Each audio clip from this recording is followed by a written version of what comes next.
Testing, check, check, testing, testing.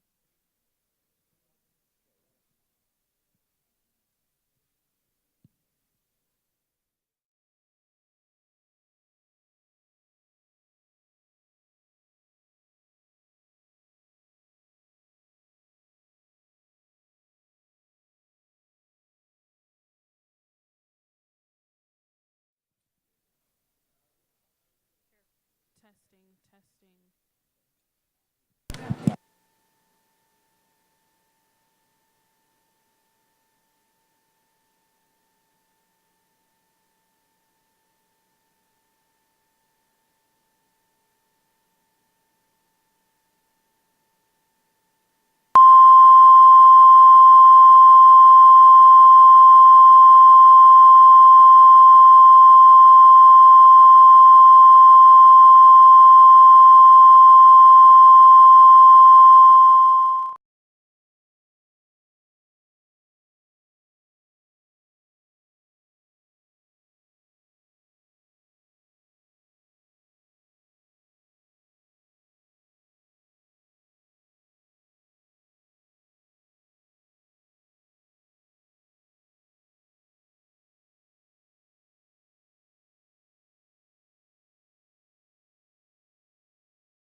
Testing, 1, 2. Testing, testing.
Okay.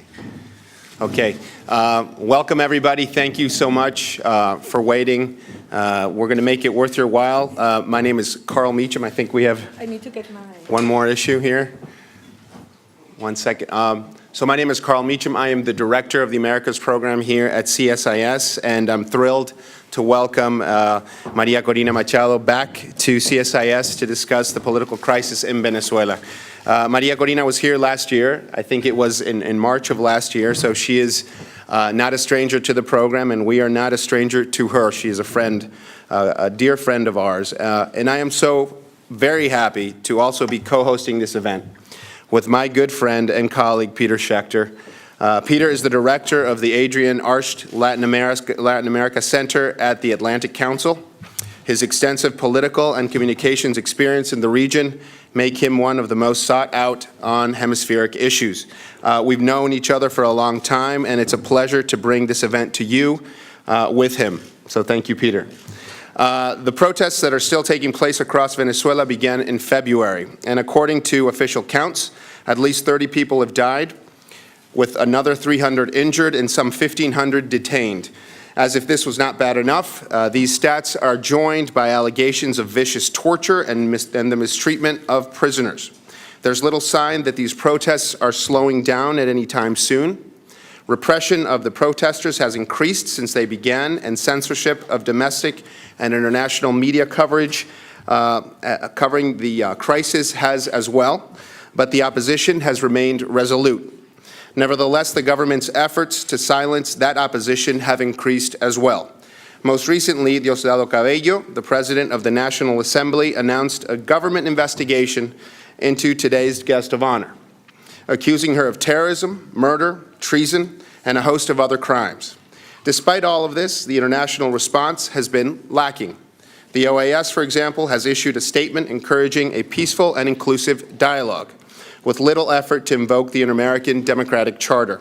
And this is something that Secretary of State John Kerry hinted at, and also hinted at taking a more definitive action in response to the crisis, but those requests have gone unmet. It's hard to ignore this body, ignoring developments regarding the evolving erosion of democracy in Venezuela. Beyond the protests and human rights abuses, instability in Venezuela has important regional implications, such as the possible derailment of Colombia's peace negotiations. Venezuela's poor economic state threatens to make it incapable of keeping its international oil assistance commitments. And in addition, domestic instability and crime exacerbates the already charged and very negative environment, which would make it easier for drug trafficking and violence within the country to continue. But Maria Corina is in Washington today in an effort to fix that.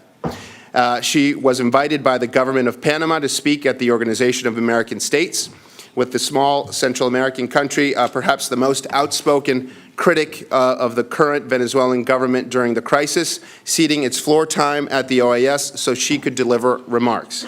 And the work she's doing is so important, or is important indeed. The domestic implications of the current crisis are, of course, immense, but the international impact has the potential to be astronomical as well, as I mentioned. I could not be happier to welcome Maria Corina back to CSIS. She's been with us before, and I'm excited that she's here with us today, even though the topic is not that much of a happy topic. It's still nice to have her here articulating these difficult times to us here and for the viewers that are following us today. Maria Corina is a deputy for the state of Miranda in the National Assembly of Venezuela and a leading member of the Venezuelan opposition movement. She is perhaps best known as the co-founder and former president of Venezuelan volunteer civil organization Sumate, a vote and election monitoring group that works to improve citizen participation in Venezuelan elections. She's a member of the Young Global Leaders Network, Ashoka, and the Venezuelan chapter of the International Women's Forum. After Maria Corina gives her remarks, Pedro will serve as the discussant and lead off the discussion, and we will take a couple of questions, and I'm sure you will have many questions here in the audience. We'll move on to a panel discussion as well. We are lucky to be joined here with folks that are involved in the fight for democracy in Venezuela. Carlos Vargas is a student in the university, the Catholic University Andrés Bello. At the university, he is the Secretary of International Affairs, and he was previously the Vice President of the Comité Jurídico del Centro de Estudiante de Derecho. He's here. Iván Freites is a union leader in Venezuela belonging to the Federación Unitaria de Trabajadores del Petróleo de Venezuela. And Rosa Orozco, our final panelist today, is the mother of Geraldine Moreno, a 23-year-old student who was shot by the National Guard 1 month ago while she stood near a demonstration outside their family home in Nangua. Okay, close enough, Venezuela. I do not want to go into any more details. I'm going to leave that to Maria Corina, but I would just remind you all, we are on the record. We are being webcast. During the Q&A, please wait for a member of my staff to get a microphone to you. Please identify yourself. Please try to keep your comments brief. We would love to have lots of questions so we can have a true dialogue. And for those of you that need translation, because I think this will end up being a bilingual session, please let us know and we'll get to you with headphones because we have some able translators there in the back. So without further ado, it is my pleasure to introduce to you Maria Corina Machado.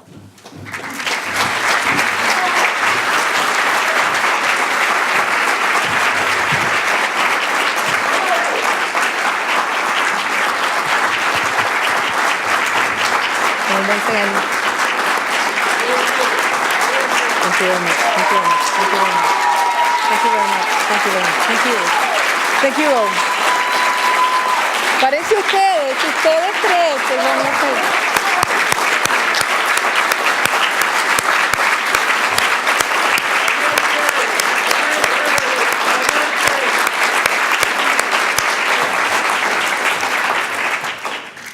The four of us take this as a huge applause and recognition to the people of Venezuela, and we are moved and grateful. And it's my pleasure to be here again, CSIS. Thank you, Pietro, also for having this joint meeting. It proves that the fighters for freedom and democracy in Venezuela are not alone. And we've felt that deeply in these last years. Things are moving fast in Venezuela, and I would not say it's only because of grieving, as you mentioned, or sadness and profound hurt for the horrible crimes that have been committed in these last days, but it has a lot to do with hope and struggle and strength and democratic convictions. I think that the most important lesson we have reached in these weeks of fight in the streets is that we have to trust the people. We better trust Venezuelans and our generations. And that's exactly what we said the last time we were here.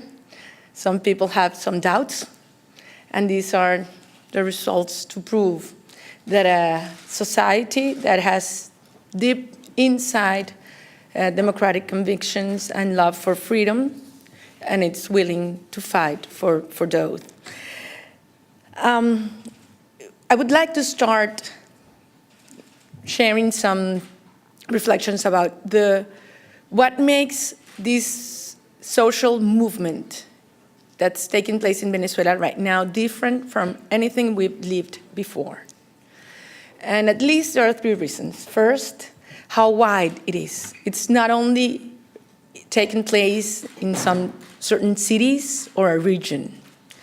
This expression of social unrest and desire to fight has been showing up in every single city and town throughout our country. This has never happened before. A second element, it's, you'll have to help me, transversal, I would say, throughout the whole society. We're seeing rich and poor, young and old, civilians and military, men and women, black and white, coming out for the same reasons.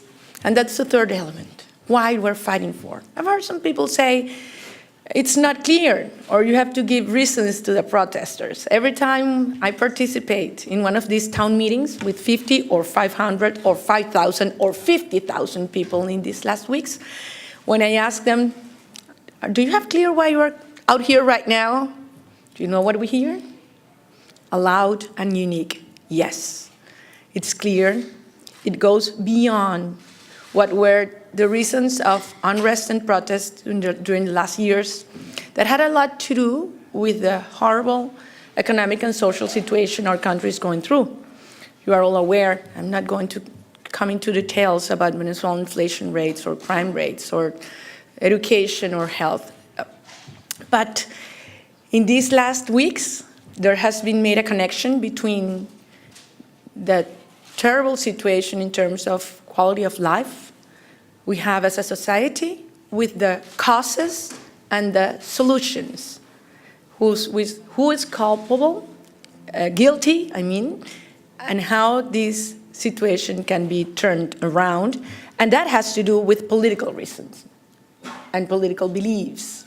And at the end, it's existential because it has to do with values, with human values. When you see these kids coming out and risking their lives, and when you talk with some of them that are hurt, badly hurt in the hospitals, and I've been with them and with their families, and they let you know how they want to get well fast in order to go back and keep on fighting. Or when you speak with their moms. For instance, I was in San Cristobal like 10 days ago in Estado Táchira with nuestros gochos that given us a great example of courage and determination. I was speaking, and on my side was Carmen Gonzalez, the mother of Jimmy Vargas. Jimmy was killed. He has been killed about a week before. And she was standing beside me, and she told me, look, don't cry, fight. Let me know that my son's dreams will be fulfilled. And I turn around and I say, well, Carmen, we are crying, and we are also fighting. And we will overcome this, and we all be proud of what your son and his young friends had done. And what has happened is that Venezuela has awakened, and we are moving along. And the world should know well that this process is not reversible.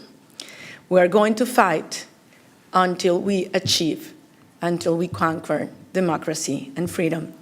And that's the kind of conviction and passion I see in the mothers, fathers, and friends of our kids that have been killed or hurt. Well, when this extraordinary movement started to grow day after day, and the whole society attended the call for action that our students gave us, brought us, the government and the regime of Mr. Maduro had two options. He could understand the magnitude of what was happening and proceed in a path of profound reforms, or he could have done what he did, and that is radicalize his policies and proceed to put in place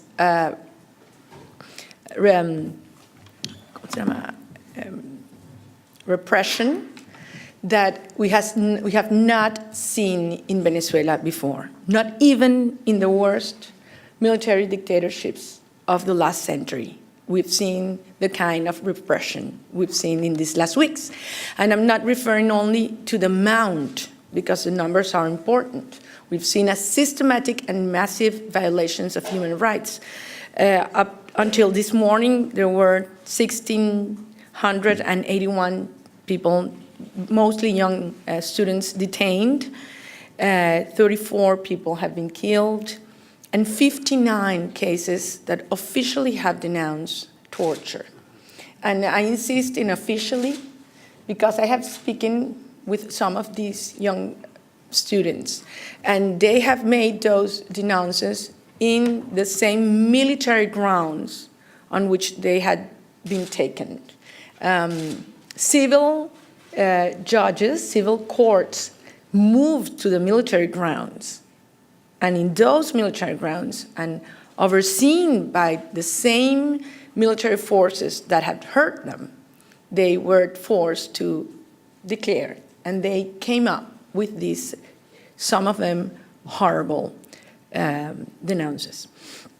So it has to do, as I say, with how wide it has been, how systematic, and of course I have to mention at this point the case of Leopoldo López, who's an emblematic figure, one of fundamental political leaders in Venezuela, that we both decided to support and accompany the students' protests, and that the government has decided to judge him and use him as an example, exemplary example of what could happen to anybody who dares to speak up and defend the rights of the people. As you know, as you're all aware, he also was charged in a military prison. He's actually isolated, and none of us are able to speak or communicate with him, only his wife, his parents, and his lawyers. He's well, he's strong, and he's as hopeful as we are all, and as proud as we are all of the way this great movement is moving along. I would like to mention also two terrible cases of persecution that took place just yesterday. I'm sure you are aware of the case of Daniel Ceballos. He's the mayor of San Cristobal. He won with almost 70% of the popular votes in elections that are not precisely clean and fair. And yesterday he was in Caracas for a meeting of mayors of around the country, and around 7:30 at his hotel, armed forces with no identification showed up and took him away. He was, how do you say, secuestrado? He was taken hostage. He was taken hostage. He was taken hostage, and we have been informed that last night he was taken also to the Ramo Verde prison. Last night, a little later, Enzo Escarano, the mayor of San Diego, that had been previously charged because he had not been efficient enough in taking away some of the barricades in his county. He was overthrown. How do you say? You would say destituido. Destituido? Removed by the Supreme Court constitutional branch, something that is totally unjustifiable, and he has been accused with a penalty of 10 months in prison. And certainly I have to mention one case that's especially hurtful for me because it's a young mother, and I've been in close contact with her, and I promised her I would mention her name. She has a beautiful name. Her name is Marvinia, and somehow she today represents the dignity, the courage, and the huge struggle that mothers in Venezuela have to endorse. She was, I'm sure you've seen the videos, terribly hurt at La Isabelica. She's a single mom. She has a son that is 7 years old, and she sews. No? Sews, and she works in her house. And she went out to take pictures while the protesters were moving along in front of her house, her mom's house, and she was turned down and severely hurt by one member of the Guardia Nacional. She was, I'm sure you saw that images of the guard taking off her casque and hitting her in her face badly while she was laying down. She was taken to this military ground. She was isolated for 48 hours.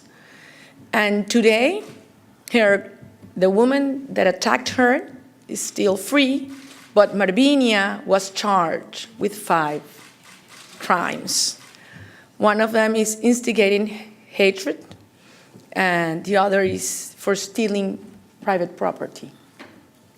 So what we want to make our case is that what we're seeing is a policy, a state policy of repression and torture that has been the decision this regime took once it realized the magnitude and the power of this civic movement, pacific civic movement, I would like to insist, because violence, it's only in the benefit of the government and is the source of which these events have come.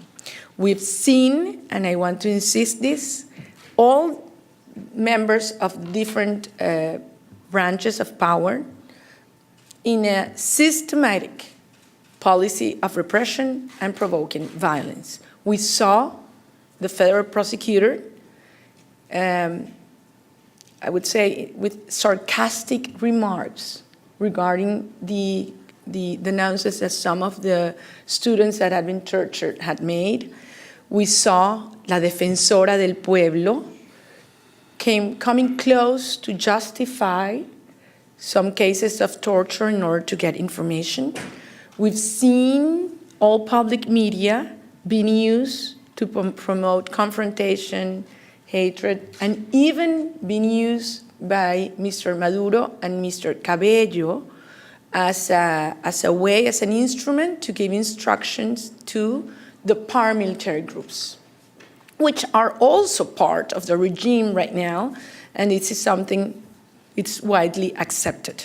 These groups that are heavily armed and are used as a repression branch against protesters, and when the government doesn't want to assume the whole responsibility. And certainly we've seen members of our national arms as well as militias. So at this point, we are gone way beyond of what our remarks and reflections were regarding the state of democracy in Venezuela when it came last time. Because I have just one question for you. How do you call a regime that persecutes, that censors the press, that represses to this extent, that tortures, and that kills in the streets? How is that regime called?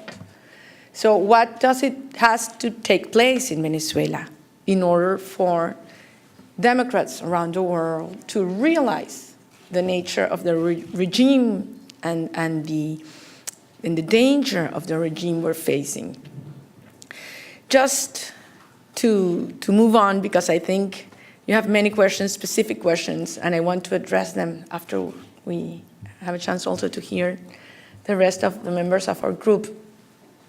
My main message for every single one of you, either because you are Venezuelans and are in deep pain at this moment, but are at deep work also. This process in these last days have made every single citizen realize the strength and the power that we, the citizens, have when a society decides to move in a direction in which we will conquer democracy and freedom. If you could see with us the passion and conviction that is shared in these huge mobilizations we are seeing every single day throughout the country, I'm sure you would be, as I am, hopeful and proud to be part of this process. We do not underestimate the threats we face at this point. And what I repeat every single time when I'm asked if I fear what could happen to us and the effect it could have in the movement, I say that one of the main differences between previous experiences of fight for freedom and democracy in Venezuela and what we're facing today is that we don't have tens of leaders. We have millions of leaders. And this is a pressure and an emotion that comes from down up. And even if some of us are put aside, we are absolutely convinced that others would take our place. And this will move along. And we will see not only a free Venezuelan, but for the second time in history, the Venezuelan people fighting and achieving freedom for some other nations in our region. Thank you very much.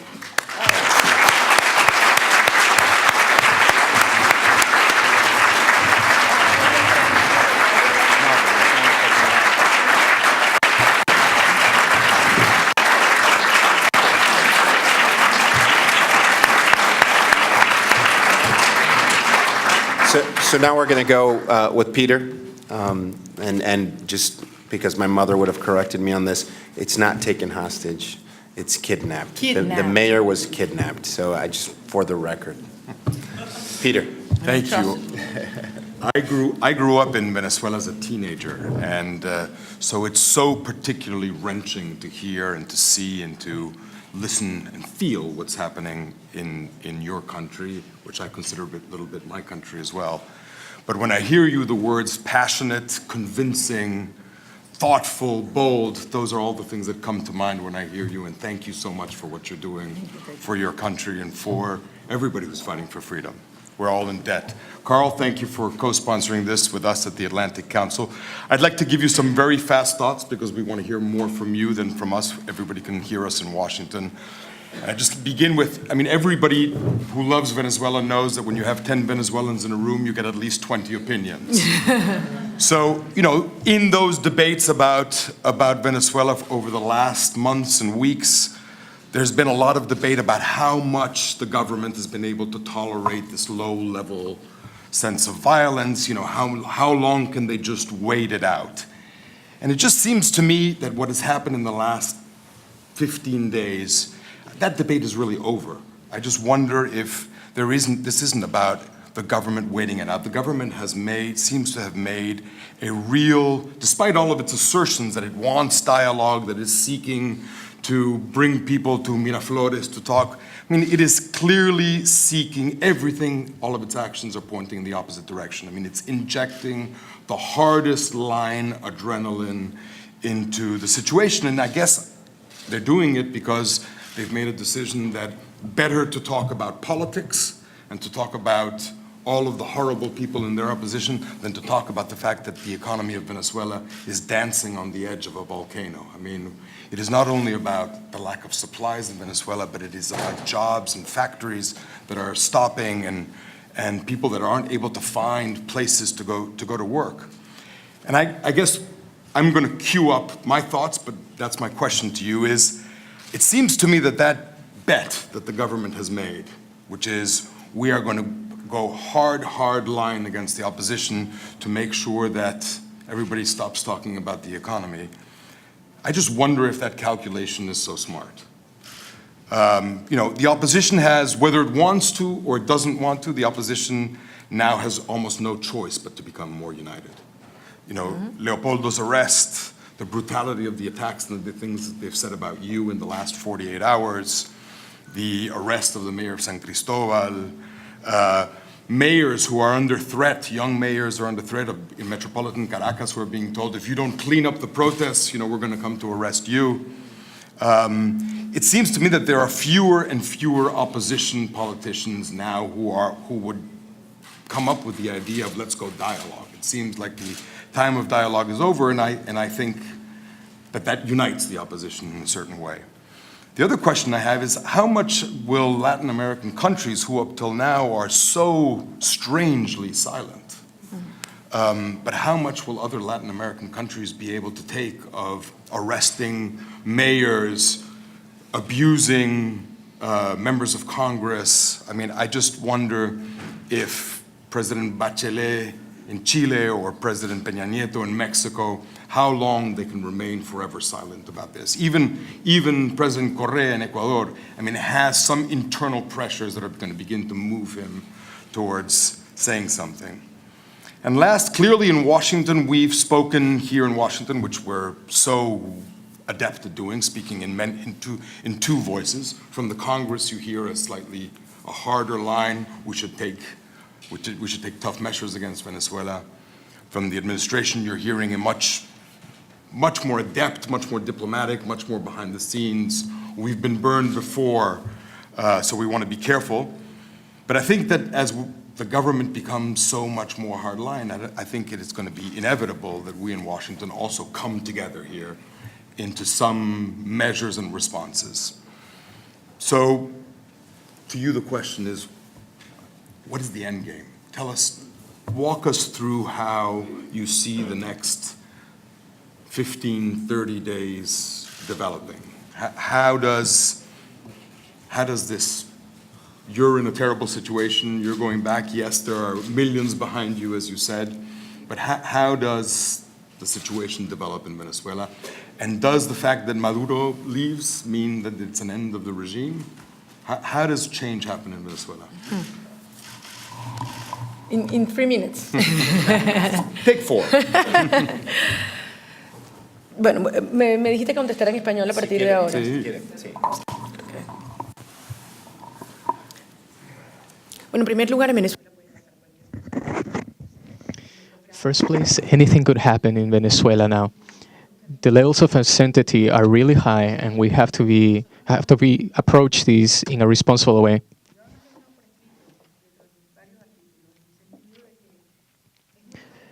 It's our duty as political leaders to show everyone in the country a route, a way to democratic transition that does not involve a destruction of institutional structures. When Venezuelans felt that the only option and that there was no drive and that Venezuela was under some sort of terror because there was no alternative for democracy, one could feel that sense of sadness, of frustration. But somehow, this force, this drive, came to the people of Venezuela because they realized that we have the power to find hope within the framework of institutions. Nobody knew that it was going to be such a fast process. Here we have Ivan, who is part of the movement. We have a high concentration of people mobilized in the state of Bolívar. We have labor movements from the state, from different sectors that are getting involved with the movement. So if the institutional venues are close to the people, when they're asphyxiating the media, so they feel that they cannot communicate their own desires, their own goals, their own preoccupations, then they need to participate in the movement. I would like to insist in that our movement has been successful. In 7 weeks, we have taken away the facade of democracy of Maduro. For the reasons, we have seen manifestations of different voices that are not happy with the current government. People from around the world, artists in Venezuela have expressed their support for our movement. Mr. Maduro has lost the streets. He hasn't been able to maintain the support.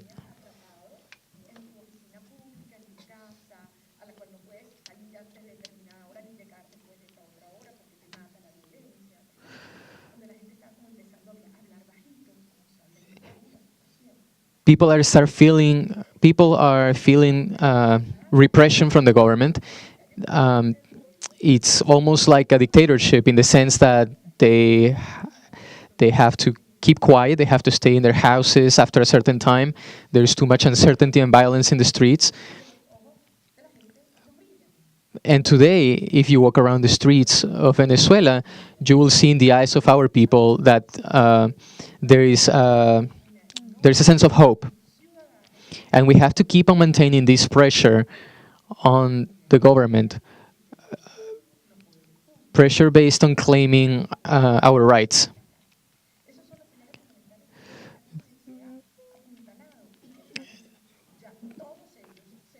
We have to attack the pillars of this government in order to unveil the truth of the state of democracy. And we have also seen that members of the national forces, some soldiers, Venezuelan soldiers, are not participating in repressive measures. They're not taking repressive measures.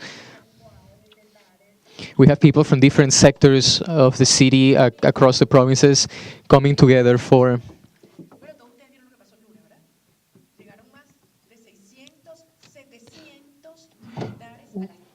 we had more than 600 or 700 people from the military coming with all sorts of weapons, with tanks, and they took the Altamira Plaza. And afterwards, 300 women that were praying in the church a couple of blocks away from the plaza, from the town square, they were able to take back the town square. They were praying for the youth, they were praying for the values of Venezuela, Venezuelan people. So what would I like to communicate is that the government is acting with brutal repression, and these measures are taken out of desperation because they feel that they're being threatened. And where do we want this to go? We want to find a solution within the own frame of our constitution. This is not any type of political crisis. We have arrived to a stage in which we have seen human rights violations and repression that cannot be ignored. To conclude the topic about countries in Latin America, the recognition and gratitude that we have to Panamanians who have supported Venezuela a lot.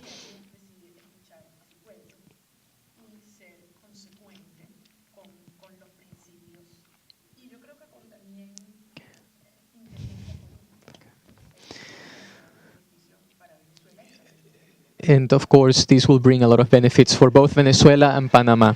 Thank you.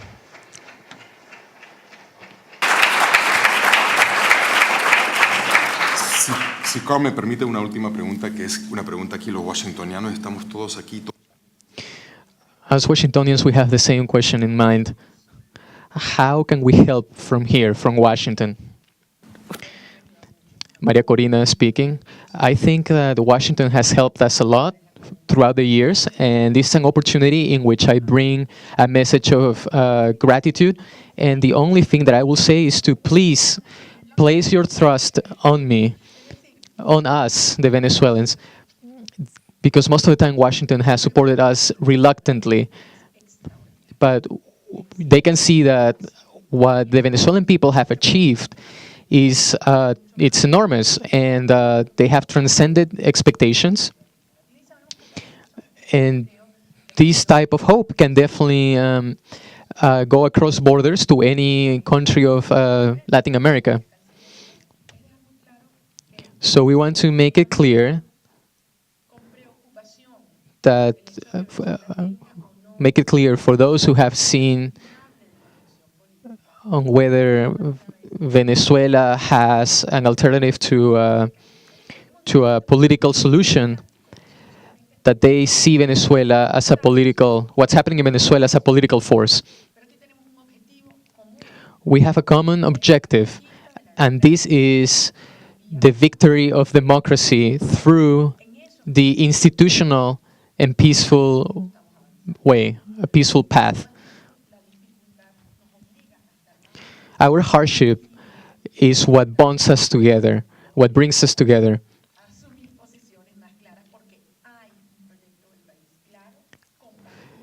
There is a clear project in the country that transcends political leadership. We have voices from society who are expressing their own frustration. We are all involved as citizens, political leaders, student leaders, labor movement leaders, public employees. This is a manifestation that's truly from the Venezuelan people. Carl Meacham speaking. Here is a difficult question, but I think there are a lot of people that would like to know what the answer to this question is. When you come back from when you go back to Venezuela, what will happen to you? Maria Corina speaking. I would also like to know the answer to that question. What I can say is that I'm being accused by the same charges as Leopoldo Lopez for the same reasons. All of you have seen our own declarations, our behavior, our involvement, and none of the leaders in the Democratic Unit have said any words or have acted in a way that would spark violence. And of course, violence is something that interests the government because they can legitimize their own use of violence. Then the people will stop participating out of fear. So that's why the government will instigate violence and would try to devalue the drive of the movement. The threat has reached a new level now. From the latest information that we have is that Mr. Cabello has accused me of terrorism and assassinations, of homicide, and the prosecution has been sent to the judicial system. And of course, I have the right to defend myself in the judicial tribune, and this will be brought to the National Assembly. And it will require 2/3 of the vote to process this case. And obviously, what they have said in Caracas is what awaits for me is jail. Carl Meacham speaking. Now we'll take some questions from the public, and I will start with Stephen Donahue.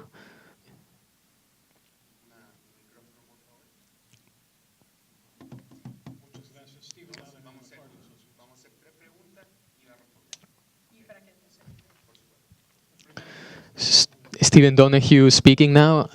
First, I would like to congratulate the Venezuelan youth and the citizens' effort to be here. And I wanted to ask you about the comments that you made about the national forces, because for members of the military, it must be really hard to see the lack or the issue of democratic principles and the violation of these same principles in the country. What has been the approach of the students and the opposition with the middle leaders of the National Guard, of the military? Or sorry, the approach they had with the political leaders in the government?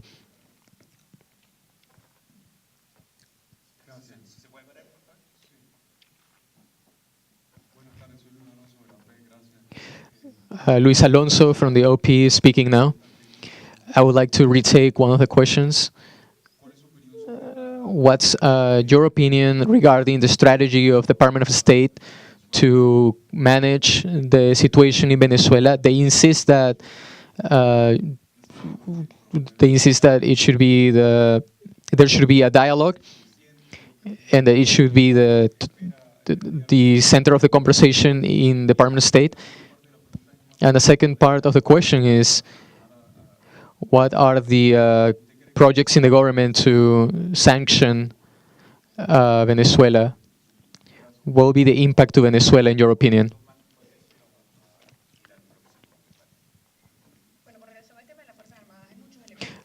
Maria Corina is speaking now. In relationship, regarding the military, for many years, the current situation of the country has been affecting the internal status of the military, their current social situation, their salaries, their medical benefits, they have been deteriorating. But also there is another topic which is very important, the deprofessionalization of the armed forces with the uprising of armed militias. And their presence has been very repressive in the protests, in the movement. Their actions have been brutal. Personally, I took two requests for investigation to the Commission of Rights.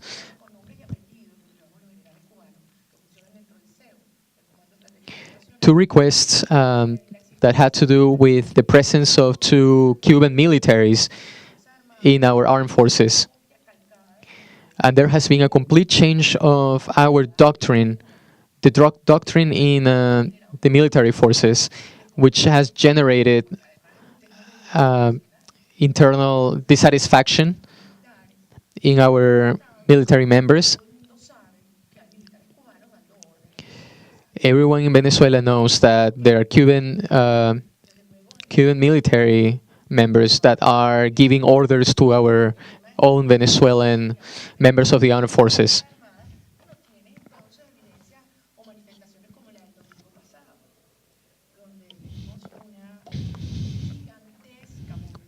In the last protest, we saw a huge mobilization all around Caracas, around one of the Air Force bases, to demand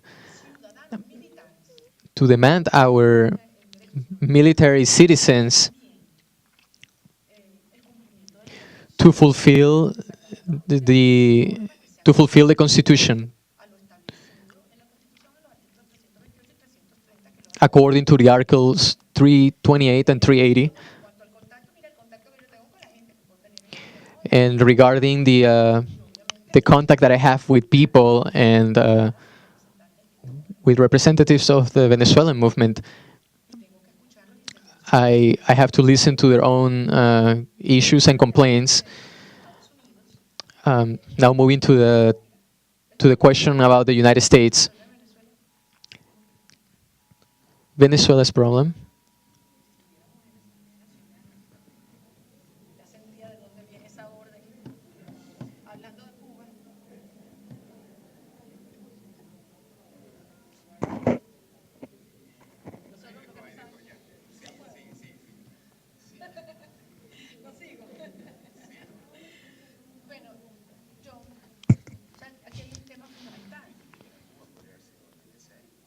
It could have been NSA or Cuba.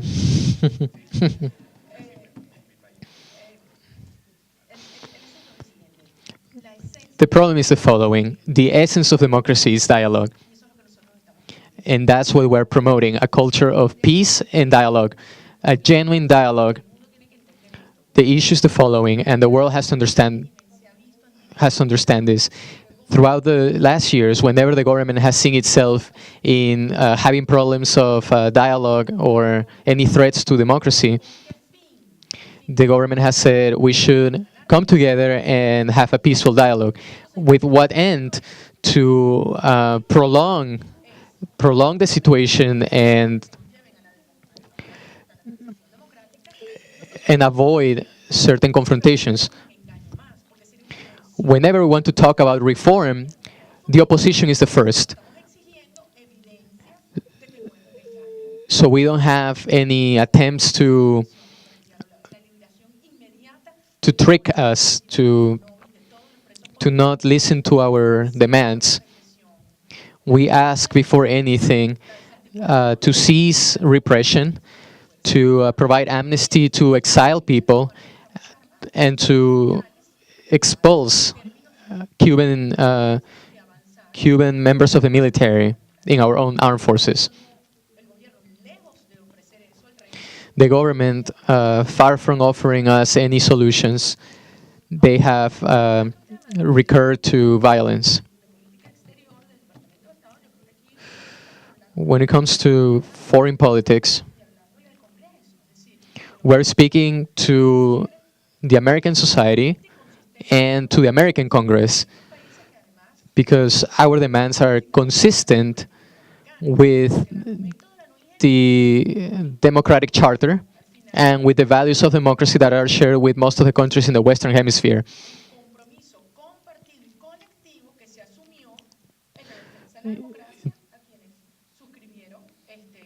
This is a manifestation of that agreement that we had in defending the state of democracy. This is why this opportunity is so important to generate and to transmit a clear vision about what's going on with the government in Venezuela that have not only denied our cause, but have not listened to our demands. The fragile state of democracy, it's now becoming a failed democracy, and now it's becoming a dictatorship. Carl Mission, 2 more questions. Maria Corina speaking now.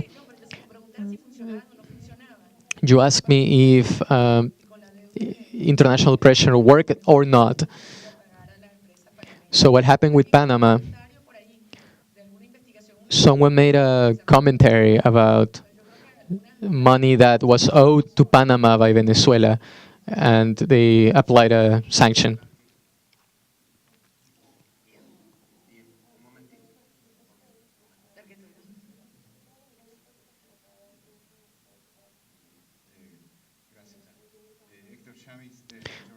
Hector Cham is speaking now.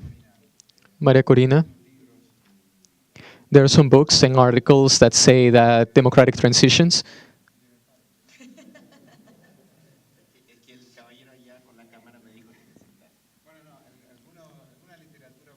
some of the academic literature explains that democratic transitions do not happen until the authoritarian field, the authoritarian playfield is divided.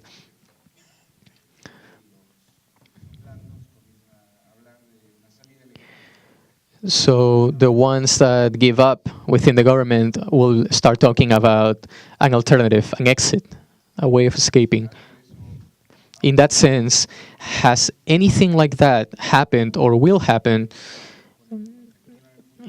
in Venezuela, and what is your perspective regarding the future? And what's the position of the opposition leaders in communicating with some of the members of the government about how will they transition, turning power to democracy? Are the opposition leaders speaking with anyone in the government that it's thinking that this type of government is not sustainable anymore? Thank you.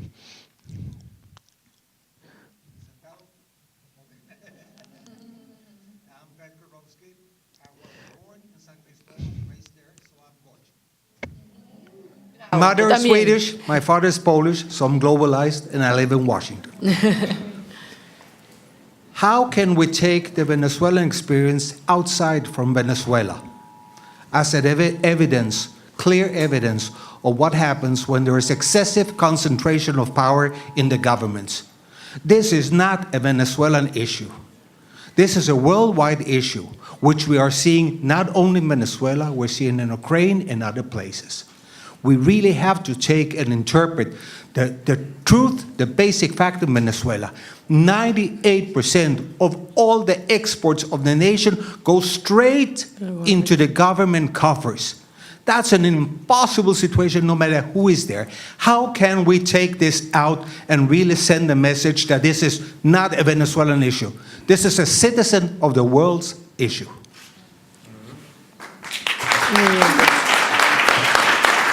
about passionate people, it's obsessive. Can I just trouble you for one more question? Right here in the back.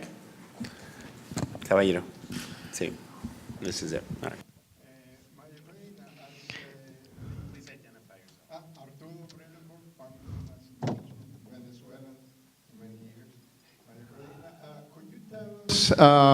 Since you've been an advocate of voting and voting rights, do you think it's possible, if the situation came, that we could reestablish some sort of electoral college? And do you have any plans in that direction?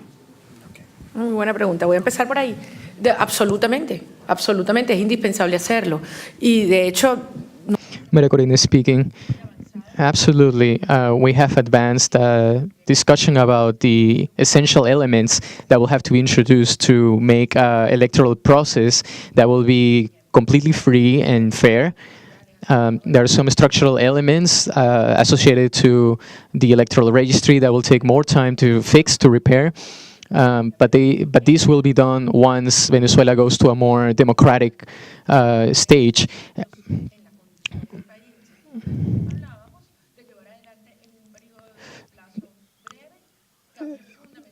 But we're also thinking that in a short amount of time there will be some fast changes in order to reform the electoral process.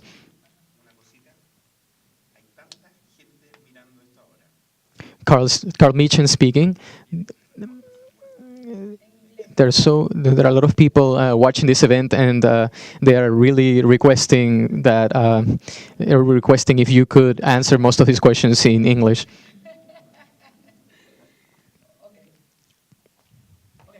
So I do think it's possible, and it could be done in a reasonable amount of time if there's political willingness to do it. Second, regarding your point, Per, I absolutely agree. And the hopeful part of this dramatic destruction that has been taking place in Venezuela, in the institutional, in the economic, in the social, in the moral dimensions. The hopeful part is that we have all come to realize the profound changes in the relation between individuals and state that should be put in place in order to give true power to citizens. And that's something that we will have no option but to do it, since the destruction of the economic strength of the Venezuelan government is profound. And finally, regarding Hector, it is obvious that many of the members of the regime should be thinking about how they're going to be doing as we move along. And it is our duty, to let every single Venezuelan know that we are building a truly national inclusive project. And that if we want to prevent violence from happening as the government has been instigating, we need to be open to let's say, talks in which sensible reforms be done in a feasible and peaceful manner. It is not easy, and we have to make a big difference between justice and revenge. And I think we, those that have been hurt and persecuted, have the highest responsibility and duty of giving an example of being able to pardon, to forgive. Not meaning that it's going to be impunity, but we need to get a society back together and to heal many of our profound heridas. Wounds.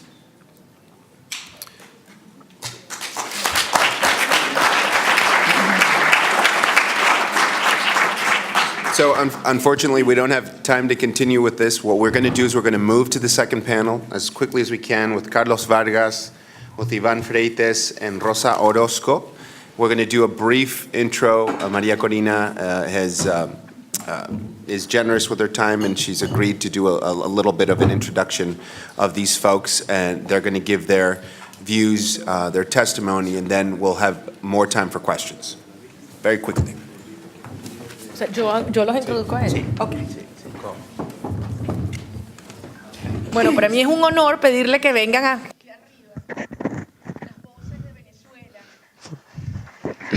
For me, it's an honor that the voices of Venezuela will come up to the stage.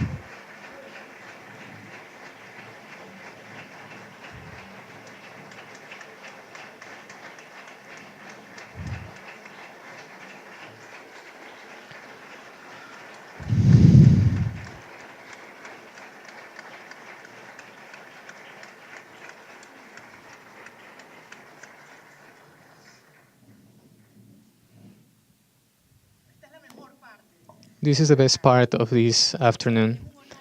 For me, I'm very pleased to introduce you three Venezuelans.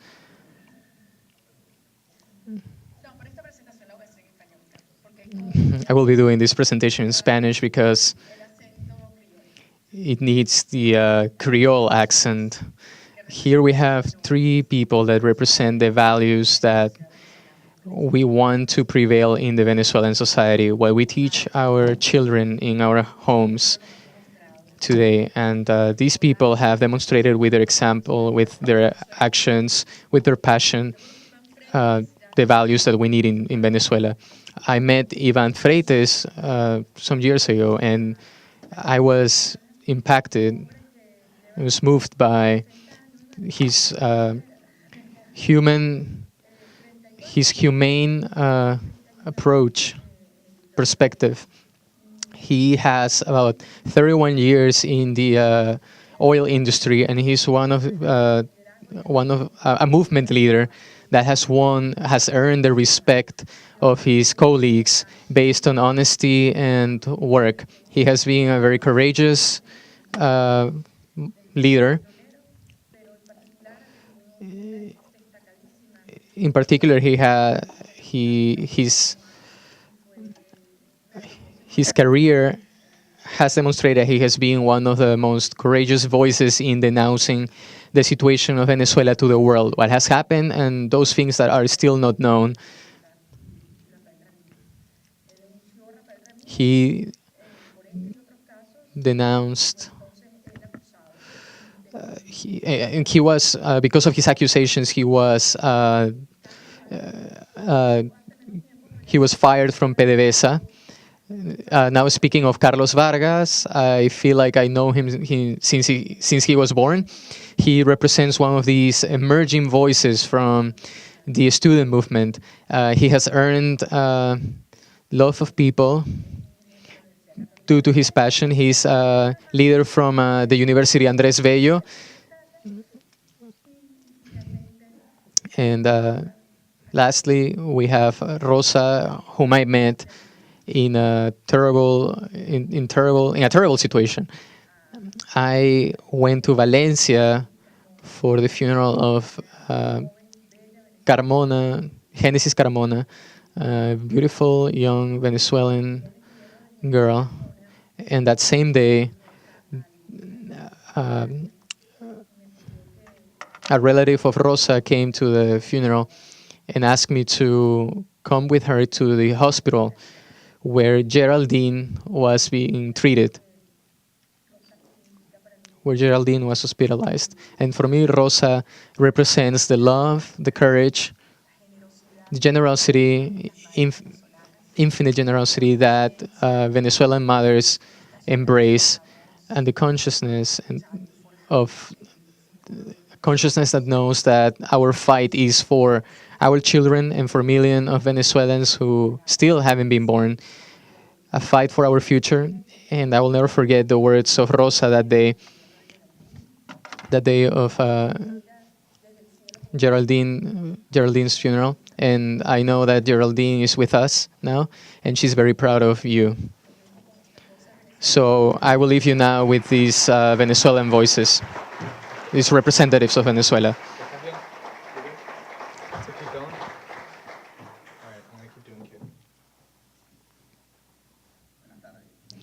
Good afternoon. I don't speak English, unfortunately. For us, being here in one of the most important cities of the world, in where we have powers of the world, it's a compromise with Venezuelans. I started in the oil industry in 1983, 7 years after the Venezuelan industry was nationalized. Venezuelans assumed the management of the oil industry in very demanding conditions. Venezuelans made of the industry of oil an industry that was a model to the world. In 1983, Ivan Freites started as a worker in the refinery. I was 19 years old. Ivan Freites was earning around $2,500 at the current exchange rate of that time period. In February of 1983, the devaluation of the Venezuelan money started.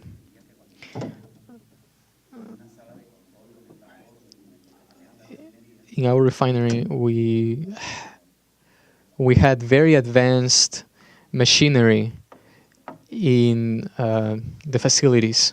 I thought that I was in the north, in the global north. A social process started in Venezuela with very accentuated changes in the last years of the decade of the 80s. More specifically, 1989, the social changes in Venezuela began, in which there were corrupt practices, in which politicians made of themselves businessmen, which made that Venezuela arrive to the tragic decision to place Mr. Chavez as the president of Venezuela. In 2002, in Venezuela, there was a series of mobilizations and oil blockade. Hugo Chavez's decision was to fire 22,000 workers of the oil industry. At the moment, we used to produce around 3 million oil barrels per day. Now we are 130,000 workers, and we produce less than 2 million barrels of oil per day. In 2002, starts an attack against Venezuelan institutionality and the enterprises, businesses of the state. Before, and I'm not sure if there is any worker of the oil industry present, but I will tell you, we will return in a few days. The national industry of oil, when the new management started dividing the industry, there was not a compromise with the business, but with the government's party and with the government of Hugo Chavez. What we do every day, which is the security conversations, 5 minutes daily before going out to work, because the facilities are of high risk. These are talks in which now people talk about communism, Che Guevara, Fidel Castro,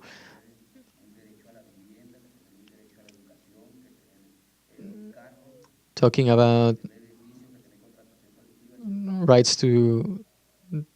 having rights to education, rights to have your own car, to have access to several services is a capitalist thing, and they will prefer to defend values of the revolution, more specifically the Cuban Revolution.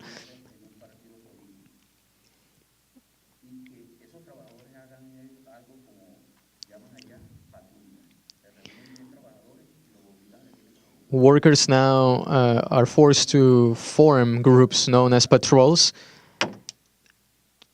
to catch thieves, or these type of patrols are like the ones claimed to exist in Cuba. Committees to circulate gossipry, in which if a worker tries to express some type of criticism against the government, then they fire him. In every institution of the state, any opposition to the government will be the same. Workers are forced to go to government rallies, to work in government rallies. They use the vehicles of the state to transport their own people. Venezuelan oil pays elections, and from those 130,000 workers, there is a worker named Mario Silva who has about 30 bodyguards.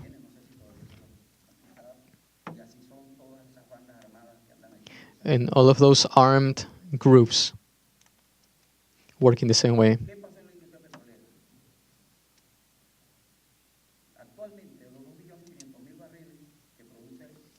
What happened in Venezuela? Production of oil has decreased. 560,000 barrels are not producing profit. This money is not being seen by people.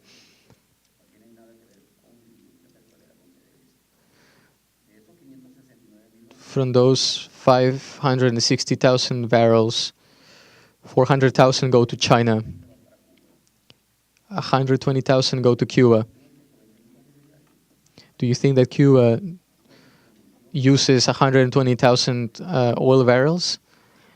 Cuba has now become a seller of hydrocarbons. The rest of the barrels produced go to countries in the Caribbean.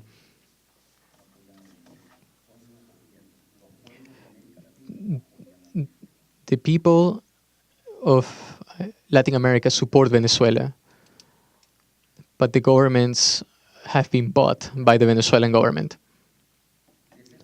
The oil industry, from being an exporting industry, now we import 80,000 barrels from the United States, or as the government in Venezuela refers to, the empire. Our refinery has a capacity of 630,000 barrels per day. Today, it doesn't get to 300,000 barrels of oil. There is no oil, lubricant oil, in the country.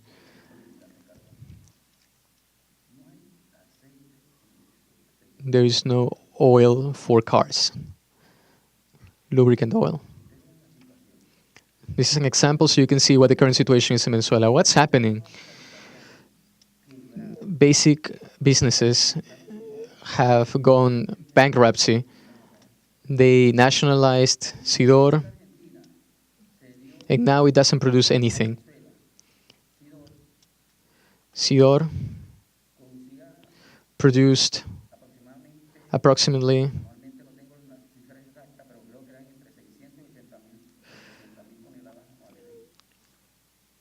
800,000 tons. They don't reach the production they had before, and now Venezuela is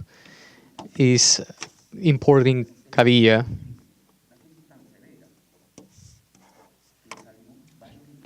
This created a very severe crisis that forced us the labor movement to go and protest. It cost officially 42 dead people. Five were disappeared. People must know that these criminals governing Venezuela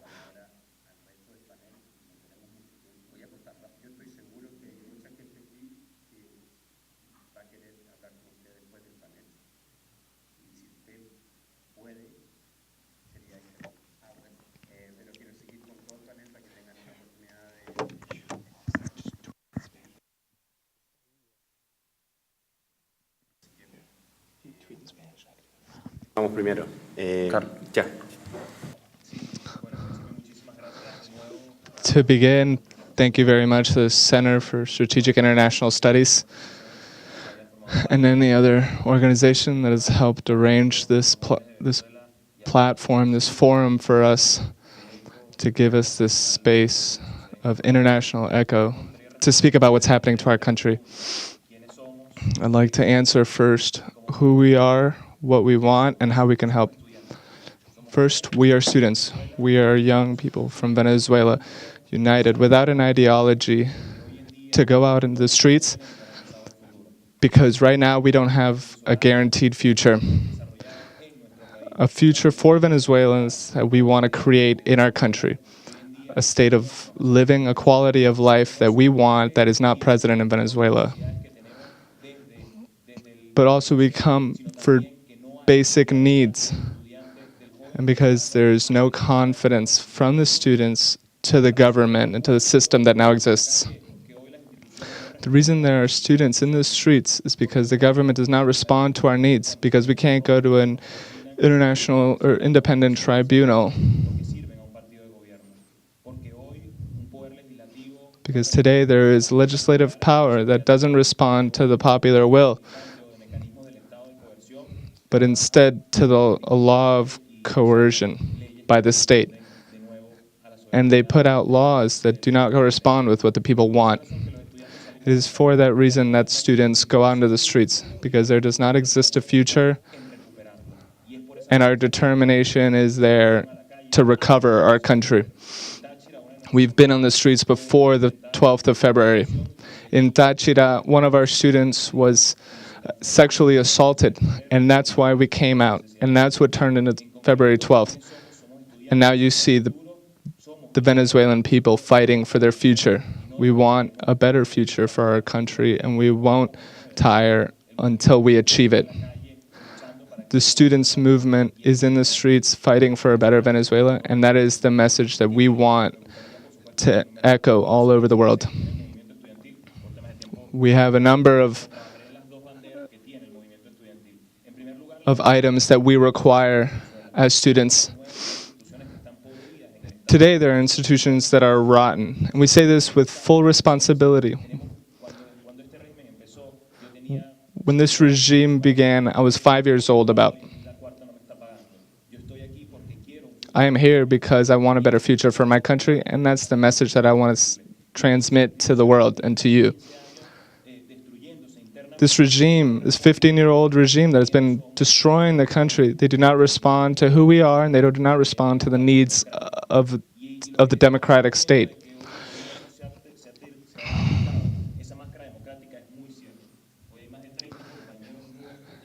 It's very clear that the government has taken off its mask of democracy. There are 30 people, 30 Venezuelans that are not here. We have thousands in prisons. What is happening in Venezuela is not normal. This is not political stability. This is not any regime. This is a violation of human rights, and that is what needs to be echoed throughout the world. We call for a true democracy. We have judges who have never been approved or have been illegally placed. There are electoral observation departments that aren't doing their job and monitoring elections correctly.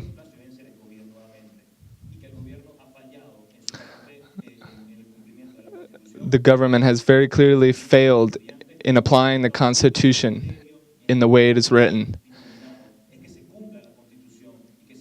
We simply want for people to follow the Constitution and to restore a democracy that does not exist anymore.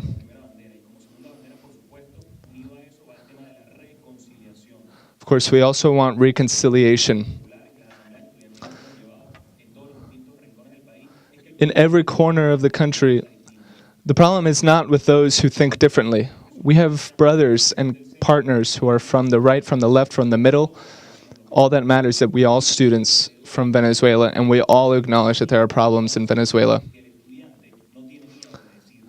What we want to say, we want to give a space so that students cannot be afraid to speak their minds. And I assure you that we will continue, and we will fulfill that promise. Reconciliation in Venezuela is necessary to go through a democratic system.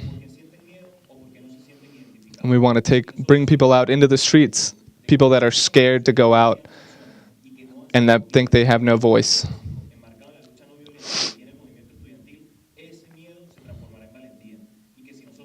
We will be able to take people's fear and turn it into valor and into courage.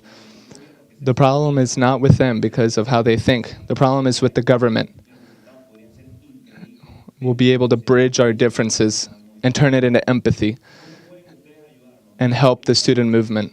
How can you help us? And a lot of you have asked.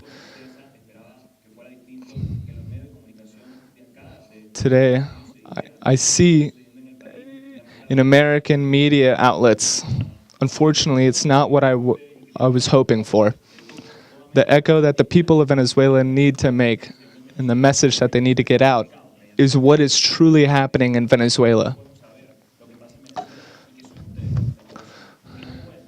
You all are our voices, and I beg of you that you don't leave us alone. We need everyone to know that what is happening in Venezuela is bad. We have young people here, we have politicians, we have mothers that are out in the streets, and they need the world to help them and carry their message.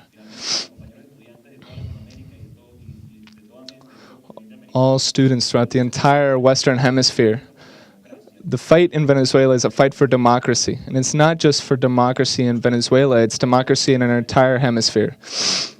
We ask all the American universities, all schools to get out into the streets to tell the world that we are in support of the Venezuelan people. Sooner or later, history will appreciate what you'll do for us.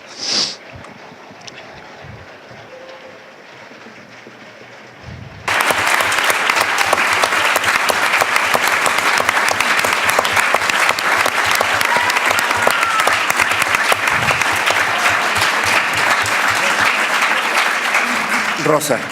Vale. Hola, buenas tardes. Hello, good afternoon. Well, I am Geraldine's mother. My name is not Rosa Orozco, my name is Geraldine's mother. On Saturday, that will make a month since my daughter died. She was shot in the head. She was 23 years old. She studied in Arturo Michelena in her 5th semester, technology systems. I'm sorry if I choke up.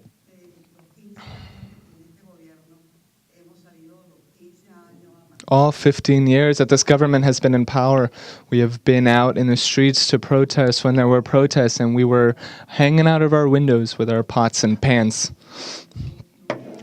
to protest the government.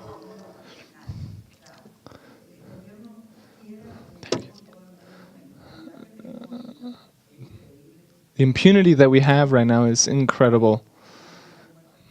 My daughter has been dead for a month, and I don't know what National Guard killed her. And I know it was a National Guard. It was the one who was supposed to protect the people and protect the country. Many of us do not approve of this regime. They invade private space. You are unable to protest. I always tell people, I'm at the 350 and at the 68, and I'm not scared. I believe in democracy, and I've participated in democratic elections. And I've lived through 4 elections, but I will not sit through a 5th.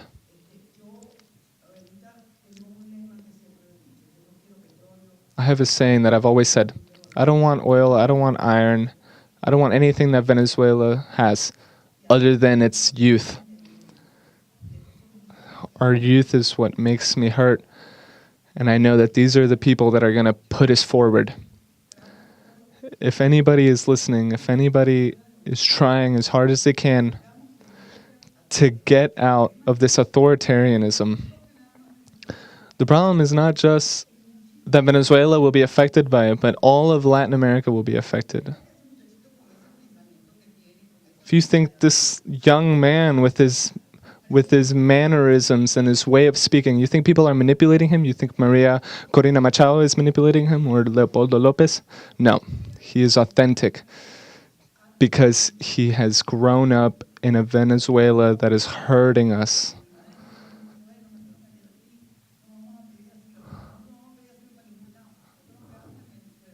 People will tell me, oh, now that Geraldina's died, will you ask for exile? No, I will not leave the country. I know I am on the right side of history, and I know I am not wrong.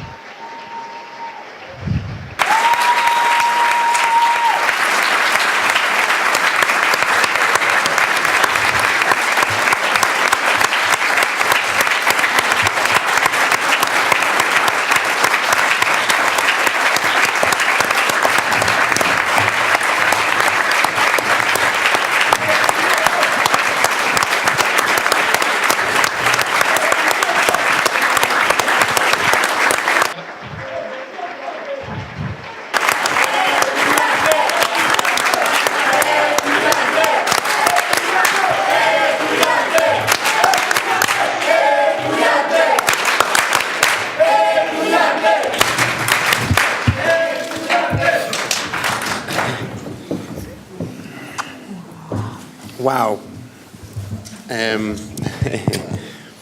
Nos queda un poquito de tiempo. Nos quedan... Well, we only have about 15 minutes left.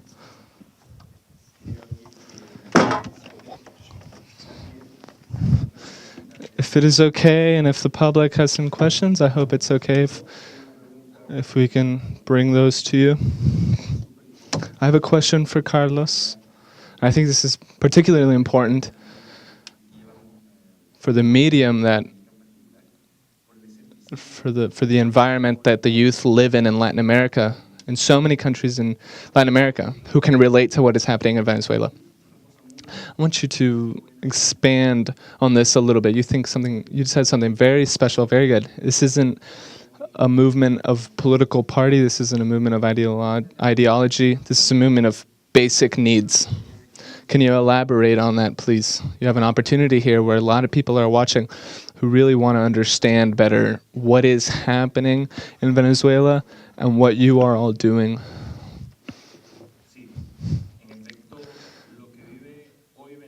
What Venezuela is living today is not isolated. The lack of democracy in Venezuela right now is something that Latin America has lived through many times before. It's an example of a society that can become very unjust, in which students will take back their own country. This is a movement of people that want to have a guarantee of their own future, that want a better country and that want to live in democracy, and that's why we go out in the streets. The student movement in Venezuela is simply one for democracy. Curiously, the student movement has an 80% credibility, and we came out before February 12th with a narrative of what we wanted and what we demanded. we require change. We know that what is happening is not just. So we call to Latin America and we call to the world, please understand what is happening in Venezuela, that it is not normal. I've lived in Venezuela for 20 years, and what we are living today, the brutal repressions, the militarization of our school and our city, our students who have been tortured, the mask that the government has taken off and has shown to the world it must be denounced. All the youth in the world who believe in democracy, any person who sees this or understands this or can see this later that believes in democracy must go out into the street. What is happening in Venezuela is an insult to Latin America and the spirit of democracy that we have had for 200 years.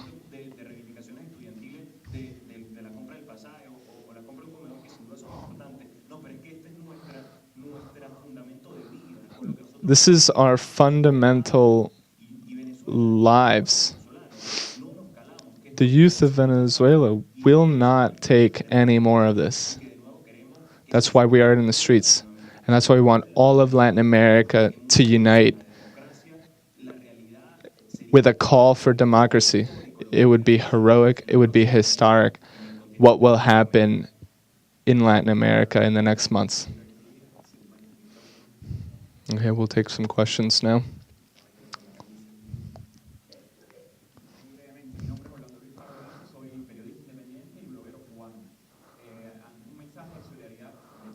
A message of solidarity from the entire country of Cuba that is with you and that is not with the Castro regime. We want you to know that we have passed through this tragedy, and that's why we can understand it so well. Of course, these are very difficult conditions in the 60s and 70s and 80s. The Cuban resistance, who had many arrested and disappeared.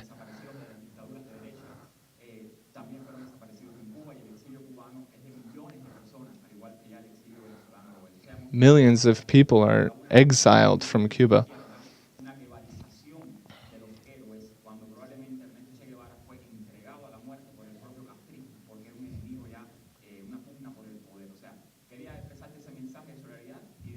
Of course, I just wanted to give you a message of solidarity and that you can count on Cubans and the civil society in Cuba for whatever you need.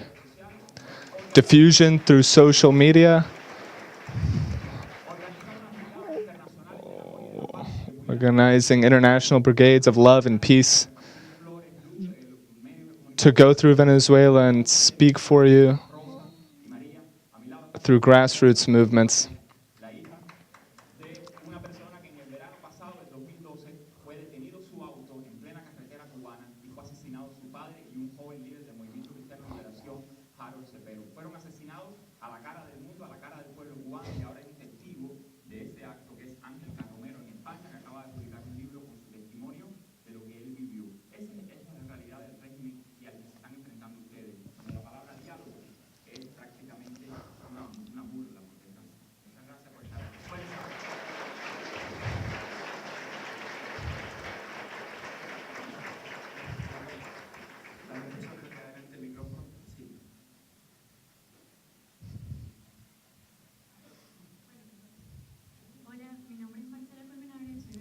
My name is Marcela Colmenares. I'm Venezuelan. I'm 23 years old. Well, my question is directed to Ivan Freitas. I have many Latin American friends who are in accordance with us, but I also have young Latin American friends who agree with the Bolivarian government. I believe democracy is worth fighting for. A union leader who knows exactly, who comes from the fight from the people. What is your opinion?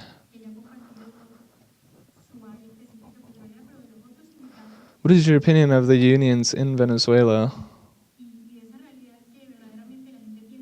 Of the reality that do people believe that democracy exists or not? What do you see the consensus is? I am Argentine. Unfortunately, we don't have the courage that you all are showing. There's many Argentines that are here now are fighting every day. They respect they deserve the respect of the entire region. We're trying in many parts of Argentina to fight against also a totalitarian democracy that we have been under for a long time, that is censoring youth. Of course, all of you, I thank you so much. It's an honor to be in your presence, Maria Corina Machado. If you all are in touch with students in parts of Argentina, of course, share so many of the values you all share.